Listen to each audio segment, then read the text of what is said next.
thôi. Chúng ta có gì đây? Ngon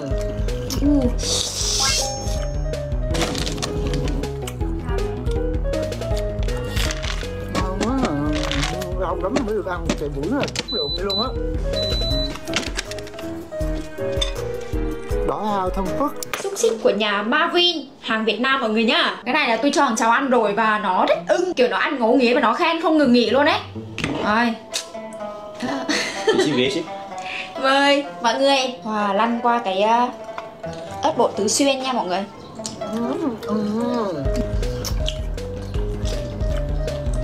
Nó bị ngon đó mọi người. Chấm với tương ớt đó cũng ngon nhá.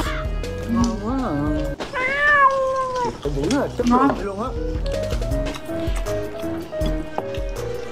Ở bên ngoài thì nó giòn giòn, nó xém xém, nhưng mà ở bên trong nó bị đủ ẩm, nó vẫn mềm nhá. Ngon mọi người ạ, nên thử nhá.